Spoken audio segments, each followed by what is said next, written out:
तो दोस्तों वैसे तो एलईडी बल्ब दो तरीके से ख़राब होता है। पहला, एलईडी प्लेट में कोई एसएमडी एलईडी फ्यूज हो जाता है, और दूसरा एलईडी ड्राइवर में लगे कोई कंपोनेंट ख़राब हो जाता है। इन दो तरीक़ों से ज़्यादा ख़राब होता है। तो दोस्तों यहाँ पर आपको इसको पता करने का मैं आपको तरीका बताने वाला हूँ कि आप कैसे पता लगा सकते हैं कि प्रॉब्लम है वह प्लेट में है या ड्राइवर में है, और ये जो बल्ब नहीं जल रहा है इसको आप कैसे ठीक कर सकते हैं, इसके बारे में बताने वाला हूँ।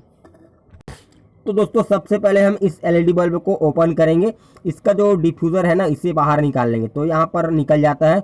अब इसके बाद जो एलईडी प्लेट में सारे एलईडी लगा हुआ है उसे आपको बारीकी से चेक करना है, ध्यान से देखना, ठीक है, कि कोई एलईडी ख़राब तो नहीं लग रहा है। जैसे कि यहाँ पर आप देख सकते हैं इसमें का ये वाला एलईडी के बीच में एक ब्लैक जैसा डॉट दिखाई दे रहा है। दोस्तों ऐसा तब होता है जब कोई एक एसएमडी एलईडी ख़राब होता है तो इसमें बीच में डॉट आ जाता है, तो यह ख़राब हो सकता है, लेकिन हमें कंफर्म नहीं है। हम इसको कंफर्म करके आपको दिखाएंगे कि किस तरह से आप कंफर्म कर सकते हैं।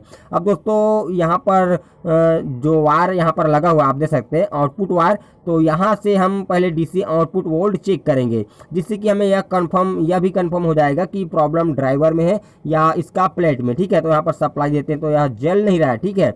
तो आपको लग रहा हो इसमें सप्लाई ना आ रहा हो, तो यहाँ पर हम चालू बल्ब को लगाते हैं यहाँ पर, तो इसमें सप्लाई आ रहा है, आप देख चुके हैं। तो यहाँ पर बल्ब को लगाते हैं, ठीक है।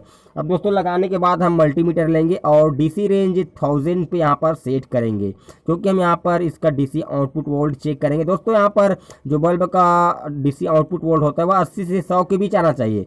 यहाँ पर आप देख सकते हैं 86 से 87 वोल्ट आ रहा है, यानी कि इसमें वोल्टेज जो है वह प्रॉपर सही तरीके से आ रहा है। तो इसके बाद हमें यह कंफर्म हो जाता है कि इसका जो फॉल्ट है, बल्ब का फॉल्ट है, वह इसके एलईडी प्लेट में है, क्योंकि वोल्टेज सही से आ रहा है ना। तो यहाँ पर आपको मल्टीमीटर नहीं है तो आप दूसरे तरीके से भी पता लगा सकते हैं। इस तरह से आप दोनों वायर को शॉर्ट करेंगे चालू हालत में, तो इस तरह से चट की आवाज़ आएगा। अगर इसमें वोल्टेज आ रहा है ना सही से, तो इसमें चट की आवाज़ें आता है। तो इस तरह से आप मल्टीमीटर के बिना भी पता लगा सकते हैं कि वोल्टेज आ रहा है कि नहीं आ रहा है। अब यहाँ पर हम जो डॉट वाला एलईडी है उसको इस तरह से इसी चिमटी से शॉर्ट करेंगे, जिससे कि कंफर्म हो जाएगा कि यह ख़राब है कि नहीं। आप देख सकते हैं डॉट वाली एलईडी को हम शॉर्ट कर रहे हैं तो हमारा एलईडी प्लेट का एक साइड का बल्ब ग्लो कर रहा है। दोस्तों आप सोच रहे होंगे कि एक साइड का क्यों जल रहा है। दोस्तों ये जो प्लेट होता है उसमें दो भागों में बटा होता है, जो कि एक भाग एक सीरीज में लगा होता है, दूसरा भाग दूसरे सीरीज में। अब इस साइड का सारे एलईडी को शॉर्ट करके हम देखेंगे इस तरह से सप्लाई देते हुए, ठीक है। तो यहाँ पर आप देख सकते हैं दोस्तों ये वाला एलईडी को शॉर्ट कर रहे हैं, तो हमारा जो बल्ब का दूसरे साइड का भी पार्ट है वो भी ग्लो कर रहा है, यानी कि नीचे से राइट का तीसरा नंबर का जो एलईडी है वह ख़राब हो चुका है, यानी कि जो डॉट वाले हैं वह ख़राब है ऊपर से, और नीचे वाली पार्ट से राइट से तीसरे नंबर का एलईडी ख़राब है, यानी कि दोनों भाग से एक एक एलईडी ख़राब है, जिस कारण से हमारा जो एलईडी बल्ब ग्लो नहीं कर रहा है। अब हम क्या करेंगे, इसको शॉर्ट करेंगे। अब आप ये सोच रहे होंगे कि भाई शॉर्ट करने से बल्ब ज़्यादा दिन नहीं चलता। हाँ, आपका बात एकदम सही है, लेकिन दोस्तों यह बल्ब का कंडीशन के ऊपर डिपेंड करता है। दोस्तों इसमें कई सारे बल्ब लगा हुआ है, तो हम इसमें का दो बल्ब शॉर्ट करेंगे तो इतना ज़्यादा फर्क नहीं पड़ेगा। आप कम से कम महीने 2 महीने आसानी से चला सकते हैं और बाद में इसका एलईडी को आप चेंज कर सकते हैं, ऐसा बात नहीं है। तो हम यहाँ पर शॉर्ट करेंगे एलईडी को, फर्स्ट टाइम इसका रिपेयर कर रहे हैं तो। और दोस्तों अगर इसके बाद अगर फ्यूज़ होता है तो आप इसका जो एसएमडी एलईडी है उसको चेंज ज़रूर कीजिएगा।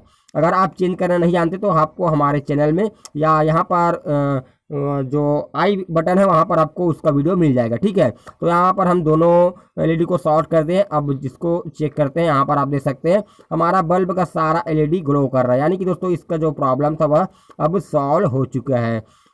दोस्तों इस तरह से आप अपने जो एलईडी बल्ब है उसके कौन से भाग में प्रॉब्लम उसे पता लगा सकते हैं, जो तरीका मैंने आपको बताया है।